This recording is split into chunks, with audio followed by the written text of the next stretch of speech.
दोस्तों नमस्कार, आदाब, सत श्री अकाल। उर्मिलेश संवाद के इस कार्यक्रम में आपका बहुत-बहुत स्वागत है। मैं हूं उर्मिलेश। देश की सबसे महत्वपूर्ण जो यूनिवर्सिटीज़ कुछ हैं, उसमें एक यूनिवर्सिटी निश्चित रूप से जवाहरलाल नेहरू यूनिवर्सिटी है और जब भी दुनिया के पैमाने पे भारत से कुछ यूनिवर्सिटीज़, कुछ बड़े शिक्षण संस्थानों की चर्चा होती है, तो उसमें जेएनयू शुमार होता है। जेएनयू के जिस तरह शिक्षा का स्तर बेहतर माना जाता रहा है, उसी तरह स्टूडेंट्स पॉलिटिक्स यानी छात्र राजनीति का स्तर भी बेहतर माना जाता रहा है और अभी भी माना जाता है। लेकिन हाल के कुछ वर्षों से जवाहरलाल नेहरू विश्वविद्यालय में कॉन्फ्लिक्ट काफ़ी बढ़ा है और वो हर क्षेत्र को प्रभावित कर रहा है कैंपस के, एकेडमिक्स को प्रभावित कर रहा है, फैकल्टी को प्रभावित कर रहा है, स्टूडेंट पॉलिटिक्स को भी प्रभावित कर रहा है।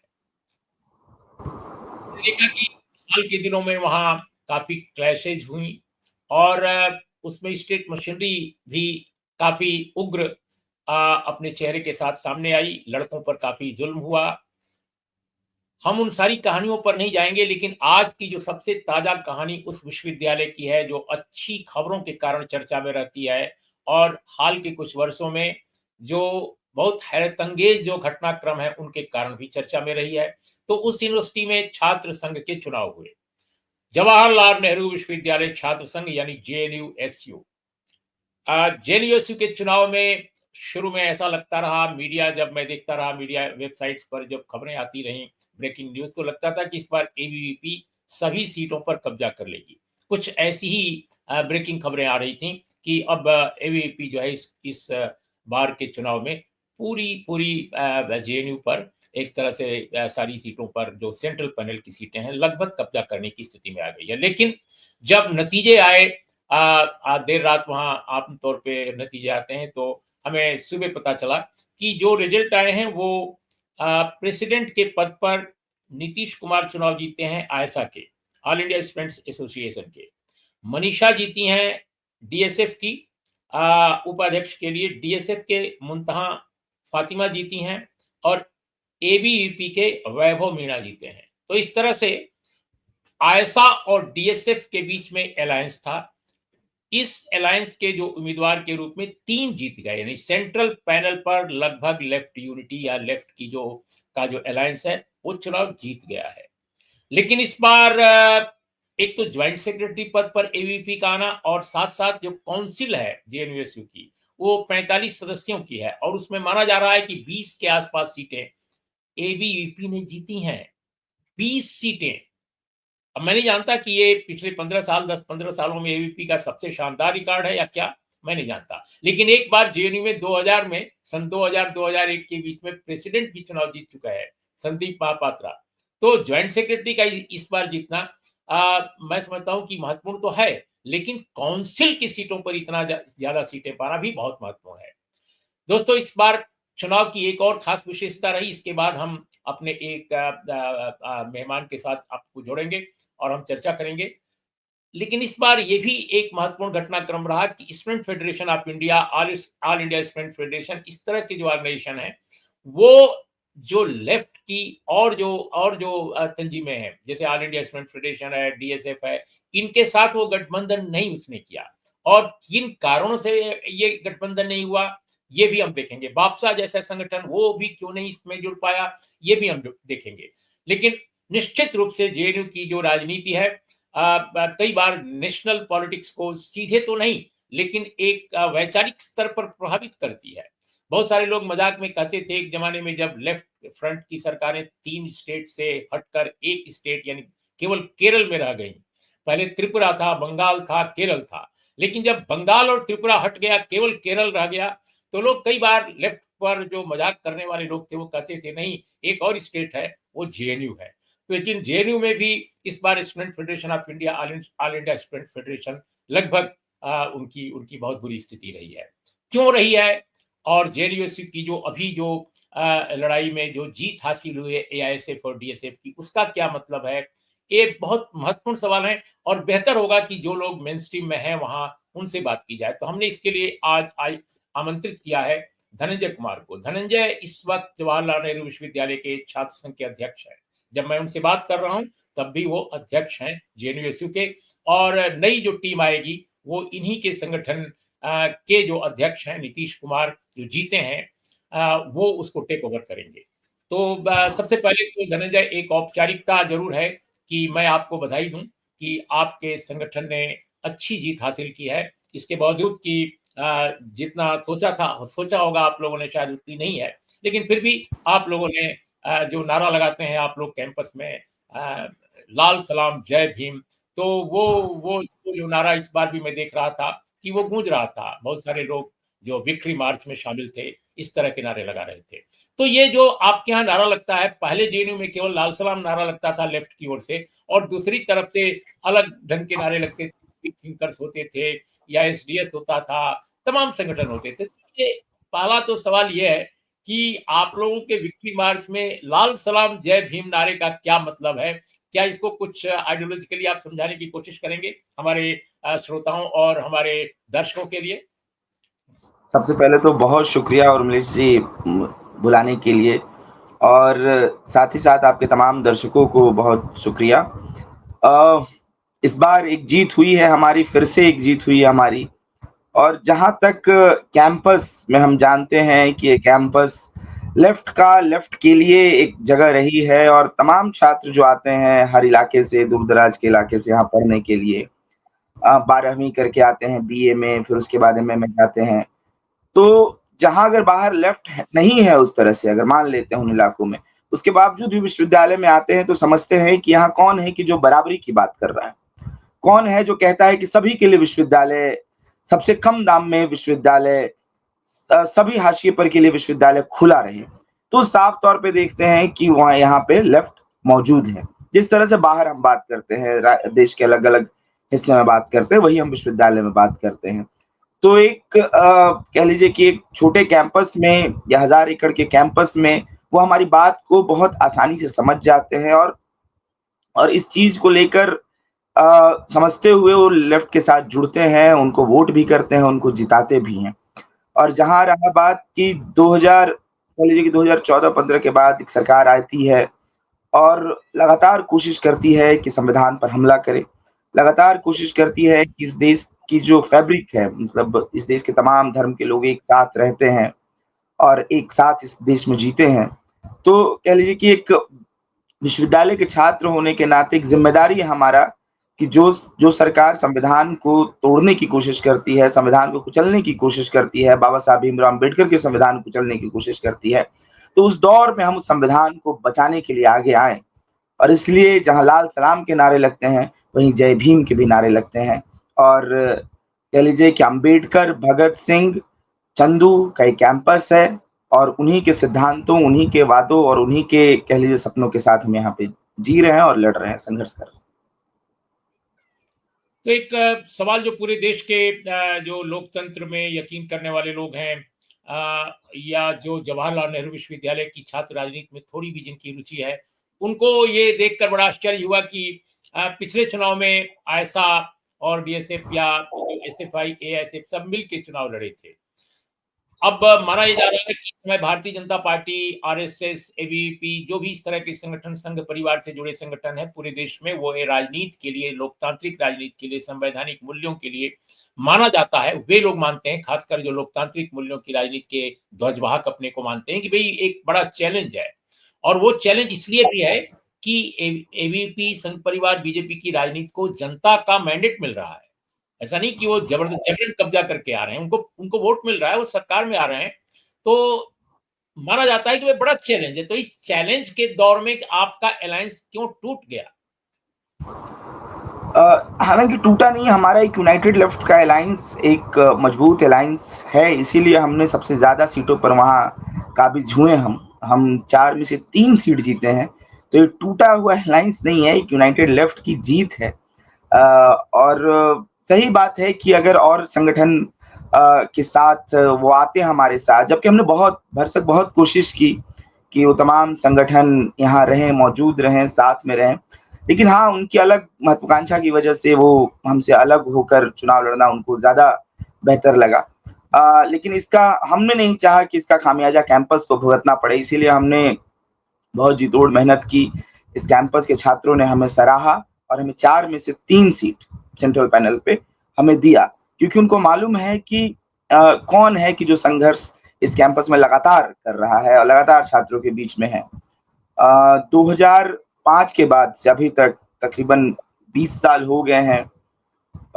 14 इलेक्शन हो गए हैं और लगातार आयशा 11 बार अध्यक्ष के पद पर रही।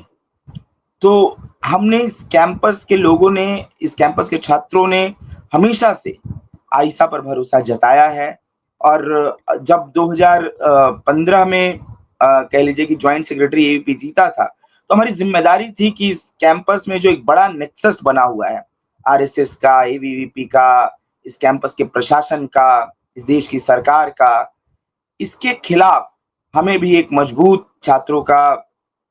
एक यूनिटी बनाने की ज़रूरत है और हम ही बतौर आयशा हमने इसका इनिशिएटिव लिया और हमने एक मजबूत एक यूनिटी बनाकर छात्रों के बीच में लेकर गए और उसके साथ हम लोग लगातार इस चुनाव को जीतते रहे हैं। इस बार भी हमने जीता है और एक मजबूत यूनिटी के साथ जीता है, यूनाइटेड लेफ्ट के बैनर के तले जीता है, आयशा डीएसएफ के साथ मिलकर जीता है।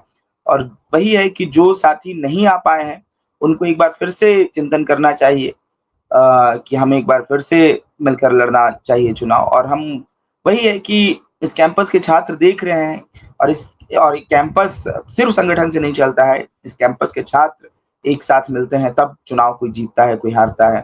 तो छात्रों का मैंडेट हमारी तरफ है, यूनाइटेड लेफ्ट की तरफ है। मैं आपके जो नेता हैं डीएसएफ के, आयशा के, इन लोगों के भाषणों को अभी देख रहा था जो चुनाव के दरमियान उन्होंने दिए या जीतने के बाद भी जो विक्ट्री मार्च के दिए, उसमें वो बार-बार कह रहे हैं कि ये सरकार एबीवीपी और एडमिनिस्ट्रेशन यानी जेएनयू एडमिनिस्ट्रेशन का अलायंस था।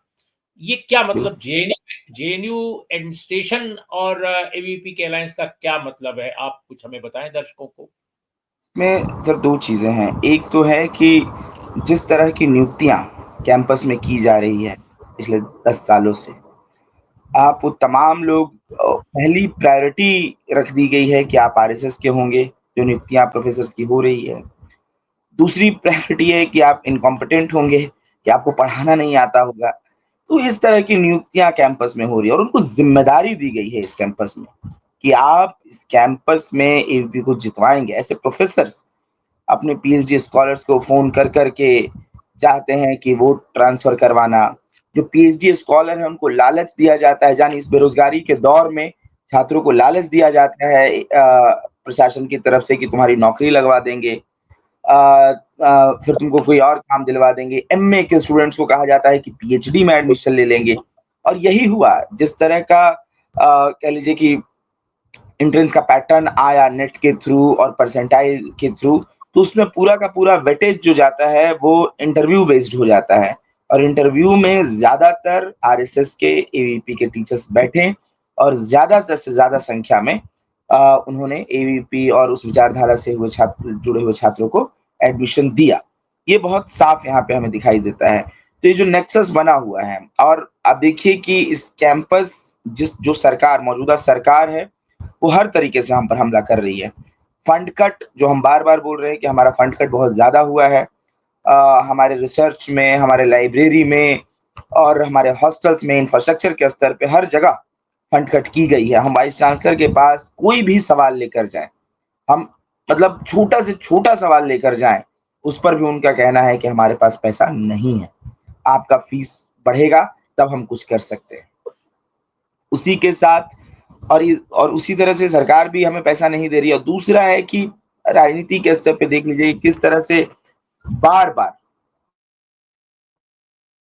ऐसी फ़िल्में आ रही हैं जिसमें कहा जा रहा है कि जेएनयू के छात्रों को सड़क पर खड़े करके गोली मार देना चाहिए। ऐसे फ़िल्मों में डायलॉग्स हैं। ऐसी फ़िल्में आ रही हैं कि जिसमें जेएनयू को टैग दे दिया जा रहा है कि ये देशद्रोही संस्था है, ये आतंकवाद का गढ़ है। फीस बढ़ता है तो कह देते हैं कि टैक्स पेयर के पैसे से पढ़ते हैं, इसीलिए इनको इनका फीस बढ़ना चाहिए। ये कब तक पढ़ते रहेंगे? तो कह लीजिए कि शिक्षा को हाशिए पर के लोग शिक्षा लेने आ रहे हैं जेएनयू में। ₹180 में यहाँ पढ़ाई होती है, इस कैंपस में। सबसे कम पैसे में हम सबसे बेहतर पढ़ाई करते हैं।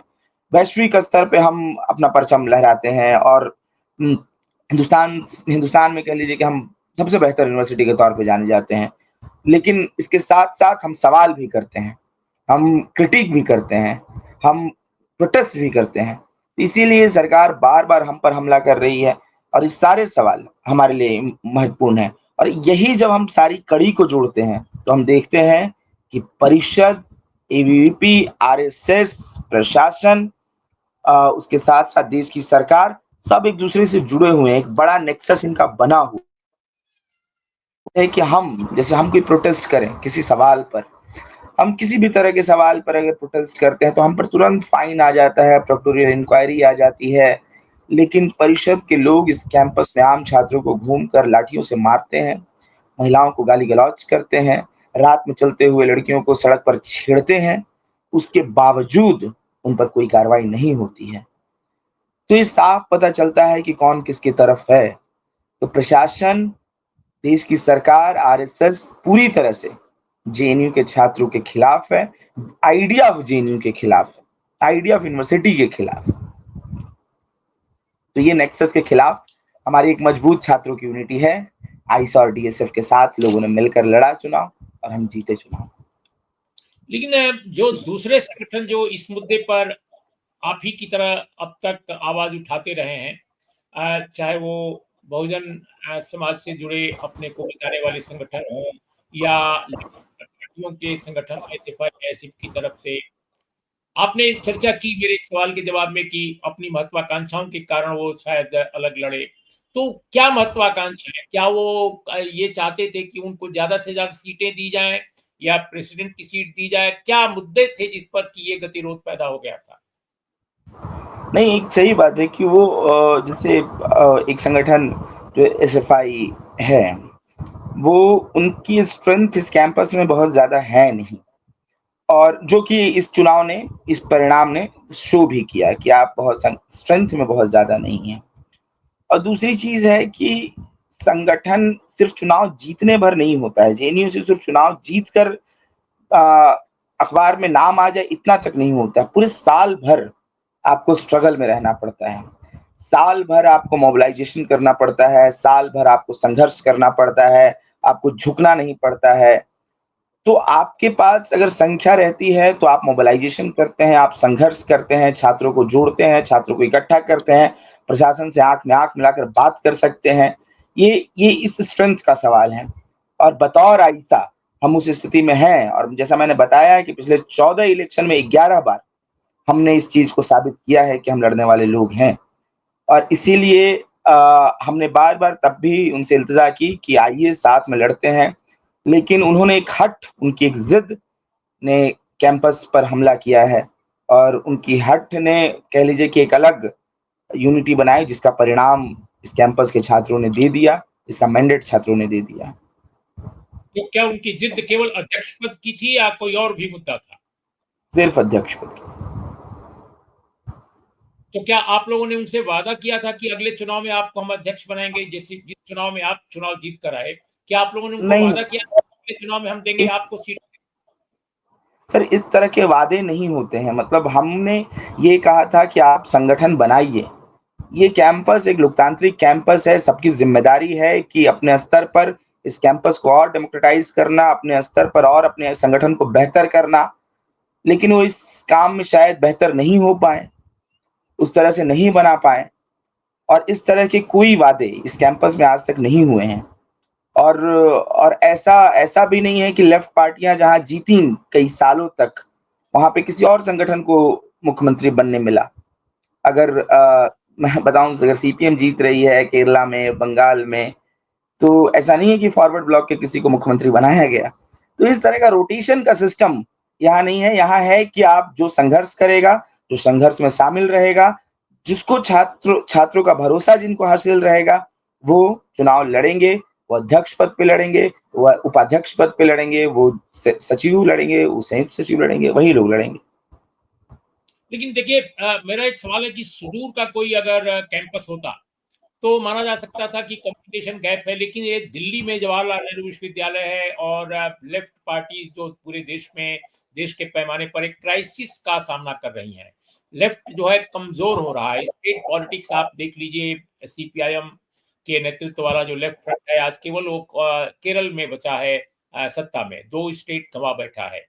इसी तरह से अन्य जो ऑर्गनाइजेशंस हैं लेफ्ट के, उनकी भी स्थिति बहुत बड़े विस्तार की तरफ दौड़ती नहीं दिखाई दे रही है। तो ऐसे में लेफ्ट को जो एक संजीदगी दिखानी चाहिए थी, ज़्यादा मैच्योरिटी दिखानी चाहिए थी। दिल्ली में उनका सदर मुकाम है, सारे पोलिट ब्यूरो से लेकर बड़े-बड़े नेता यहाँ रहते हैं। तो आखिर जेएनयू के इस मुद्दे को वो हल क्यों नहीं कर पाए? आप देखते हैं कि बीजेपी है या कांग्रेस है, उनके नेता फौरन एनएसवाई के लिए, एबीवीपी के लिए इंटरवीन करते हैं कि भई आपको ये करना चाहिए, आपको ये करना चाहिए। लेकिन क्या उन्होंने अपने छात्र संगठनों से बात ही नहीं की या उन्होंने छोड़ दिया कि भई ठीक है, इनको लड़ लेने दो? सर ये मुझे नहीं मालूम कि उन्होंने बात की, नहीं बात की। अगर बात की होगी तो बिल्कुल इनको बताया गया होगा कि आप किस तरह से चुनाव लड़ें और अगर उन्होंने पार्टी की बात नहीं भी मानी यहाँ के जो एसएफआई है, तो फिर डिसिप्लिन का सवाल है कि आप किस तरह से पार्टी डिसिप्लिन काम करती है। अगर नहीं मानी गई तो। लेकिन हालाँकि ये अलग बात है कि उनके पार्टी का अपना किस तरह का मानना है इस चुनाव को लेकर। लेकिन अंत में जब हम यहाँ पहुँचते हैं, जब मैं आपके साथ इंटरव्यू में बैठा हुआ हूँ, तो अंत में हम देही यही देखते हैं कि परिणाम हमारे तरफ हैं और परिणाम बताते हैं कि बाकी लेफ्ट संगठन जो हमसे जुदा होकर लड़े हैं चुनाव, उनको एक बार और सोचना चाहिए, उनको एक बार और बैठना चाहिए कि हम आगे कैसे बेहतर कर सकते हैं। अभी मैं स्टूडेंट फेडरेशन ऑफ इंडिया की जो दिल्ली स्टेट कमिटी है, उसकी एक प्रेस रिलीज मेरे को मिली है।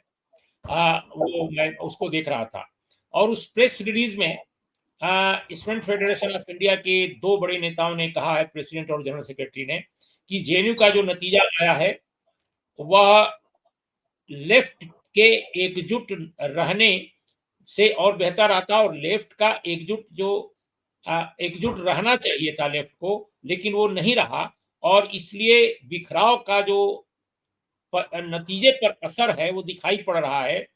हालाँकि एबीवीपी का वोट शेयर नहीं बढ़ा है पिछले साल के मुकाबले, बट लेकिन उसने सीटें जीती हैं। तो वो स्वयं इस बात को कह रहे हैं कि लेफ्ट के बिखराव के कारण ये कमी आई है। तो फिर अगर उनको एहसास इस बात का है, तो फिर आप दोनों लोगों के बीच में क्या गड़बड़ हो गया? 20 दिन पहले इस पर सोचना चाहिए था मुझे लग रहा है। ये देर से आए हैं मतलब ये आया है बहुत देर से। ये 20 दिन पहले सोचते, मुझे लगता था कि एक बेहतर चारों सीट और बेहतर काउंसलर की सीट पर भी हमारी जीत होती और दूसरी तरफ ये है कि हाँ मतलब जो भी परिणाम रहे हैं वो हम लोगों ने देखा है। तुम अगर पहले ये बात आती पहले अगर इसी तरह की सोच उनकी रहती, तो ये कैंपस में और एक खुशी की खबर और होती, बेहतर होती। और दूसरी चीज़ ये है कि उन्होंने छात्रों को शुक्रिया भी करना था उस प्रेस रिलीज़ में, जिन्होंने लेफ्ट के 3 सीटों को जिताया है और कम से कम उन संगठनों का भी शुक्रिया करना चाहिए था जो जिन्हें जीत हासिल हुई है। लेकिन ऐसा मुझे कहीं नहीं दिखा, लेकिन ठीक है, उसके बावजूद भी हम अपनी तरफ से पहल करेंगे कि ये कैंपस में एक लार्जर लेफ्ट यूनिटी बने। 1-2 सवाल और पूछकर हम अपने कार्यक्रम का समापन करेंगे। पहली बात तो यह है कि आशा के जो प्रेसिडेंट हैं नीतीश कुमार, उनकी जो जीत है वो अ, थोड़ा-सा कंपैरेटिवली बेहतर मार्जिन है, लेकिन जो वाइस प्रेसिडेंट मनीषा जीती हैं उन 34 वोट से जीती हैं और मुंतहा फातिमा जीती हैं 114 वोटों से, यानी बीजेपी का जो फासला है, वो बहुत कम है। तो ये जो आप लोगों की जीत हुई है 2 सीटों पर वाइस प्रेसिडेंट और जॉइंट से I mean sorry general secretary, ये बहुत कम मार्जिन से है। तो क्या आपको लगता नहीं कि ये आगे के लिए एक बड़ा चैलेंज है, बड़ा खतरा है आपके लिए? और बीजेपी यानी एबीवीपी अपने संगठन का विस्तार कर रही है इसके बावजूद कि शेयर अगर वोट के नहीं बढ़े हैं, जैसा एसएफआई की प्रेस रिलीज कह रही है, लेकिन उसका विस्तार तो हो रहा है, जो मार्जिन बता रही है। तो क्या इसमें जो छोटी और पार्टियां हैं, जो अपने को लोकतांत्रिक समाजवादी कहती हैं, क्या उनका भी, क्योंकि मैंने देखा कि आरजेडी ने भी चुनाव लड़ा, तो आप लोग जो आमतौर पे नेशनल पॉलिटिक्स में ये पार्टियां एक दूसरे से कोऑर्डिनेट करती हैं, कभी इंडिया ब्लॉक बनाती हैं, इंडिया अलायंस बनाती हैं, कभी कोई और अलायंस बनाती हैं, तो क्या स्टूडेंट फ्रंट पर वो पहलकदमी नहीं दिखाई देती है आप लोगों के बीच? नहीं, नहीं, बिल्कुल दिखाई देती है। हम कई सारे प्रोटेस्ट डेमोंस्ट्रेशन, कई सारे कह लीजिए कि अगर हम धरने में शामिल होते हैं, प्रतिरोध में शामिल होते हैं, बहुत सारे संगठन जो प्रगतिशील संगठन हैं कैंपस के, हमें एक साथ ही दिखाई देते हैं। और ऐसा ही हुआ है कैंपस में कि यूनियन के या लेफ्ट के किसी भी संगठन के कॉल पर लोगों का जुड़ना, लोगों का आना, हर एक प्रगतिशील संगठनों का आना, ये हम देखते हैं। और हाँ एक कोशिश रहेगी कि आने वाले चुनाव में हम और ज़्यादा मेहनत के साथ छात्रों का और जुड़ाव हमसे हो। छात्रों को और हम बेहतर ढंग से संगठन में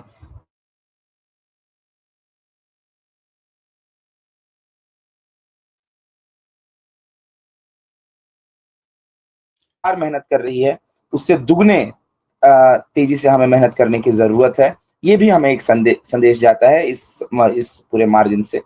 तो हम एक कोशिश कर रहे हैं कि हाँ, एक बेहतर यूनिटी भी बने और उसके साथ-साथ छात्रों के बीच में जाकर एक बेहतर कैंपेन के ज़रिए छात्र ज़्यादा से ज़्यादा वामपंथी राजनीति में, लाल झंडे में विश्वास करें और कह लीजिए कि बेहतर विश्वविद्यालय के लिए लड़ाई को हम और मजबूत करेंगे। बिल्कुल आखिरी सवाल, जिस तरह से एबीवीपी का राष्ट्रीय स्तर पर विस्तार हो रहा है और इसके बावजूद कि वो छात्र राजनीति का कोई बहुत सुसंगत या बहुत आकर्षक कोई मॉडल नहीं पेश कर रही है। गोरखपुर यूनिवर्सिटी के बारे में मैंने खबरें देखी कि किस तरह एबीवीपी के लोगों ने वहाँ क्या किस तरह का बर्ताव किया। अपने ही अथॉरिटीज़ जो उनकी सरकार द्वारा चुने गए हैं या नियुक्त किए गए हैं। लेकिन इसके बावजूद उसका विस्तार अगर हो रहा है, तो क्या आपको लगता है कि जो छात्रों के अंदर जो एक राजनीति का एक जो बोध है या एक उनकी समझदारी है, क्या एक पॉलिटिसाइज़ेशन या उस तरह का राजनीतिक चेतना का निर्माण नहीं हो रहा है और उसमें आपके संगठन या जो प्रगतिशील संगठन या अलग ढंग का मॉडल पेश करने वाले संगठन हैं, क्या उनकी भी अपनी कमजोरी है कि वो जेएनयू तक तो देखते हैं कि एक्टिव रहते हैं, डीयू में थोड़े बहुत एक्टिव रहते हैं,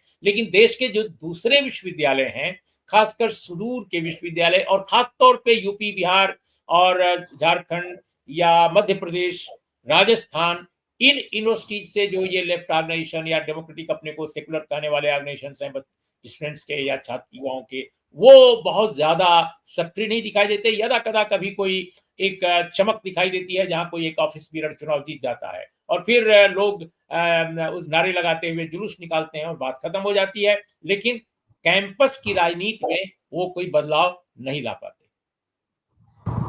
ये सही सही सवाल है सर और ये है कि जेएनयू जहाँ जैसा मैंने बताया कि 1000 एकड़ का कैंपस है जहाँ 24 घंटे आप एक-दूसरे से बात कर सकते हैं, गंगा ढाबा पे बैठकर चाय पीते हुए किसी चीज़ पे डिस्कशन कर सकते हैं।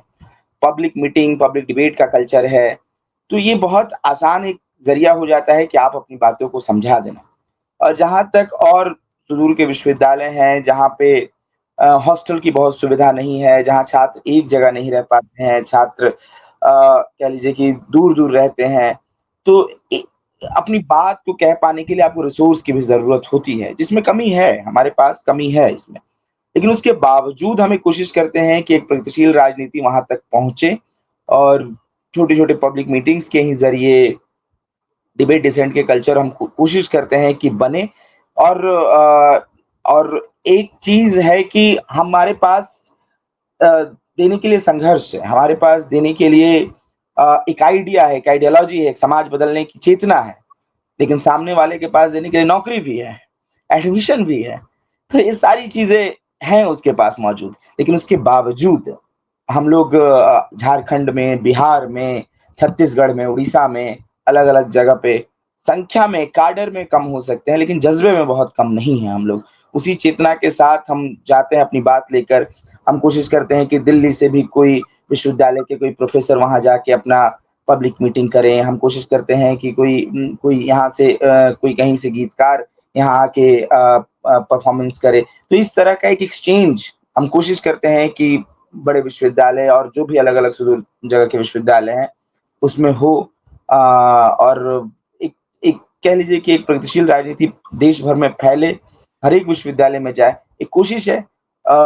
कह लीजिए क्षेत्रफल में बड़े होते हैं जिसकी वजह से एक दिक्कत होती है और जेएनयू एक कह लीजिए कि अ, 1000 एकड़ में ही है और एक ही जगह पे सभी छात्र रहते हैं, हॉस्टल्स में रहते हैं, तो थोड़ी आसानी है यहाँ राजनीति में।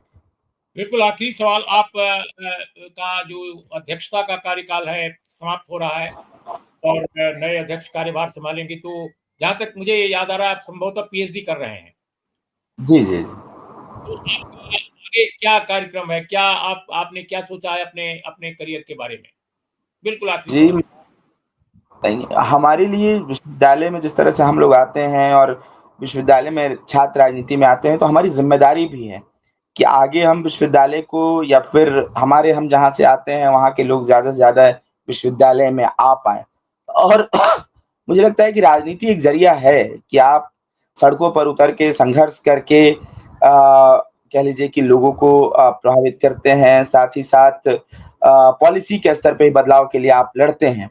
और तो इसीलिए है कि एक सक्रिय राजनीति में हम लोग कोशिश करते हैं कि ज़्यादा से ज़्यादा लोग सक्रिय राजनीति में हिस्सेदारी लें।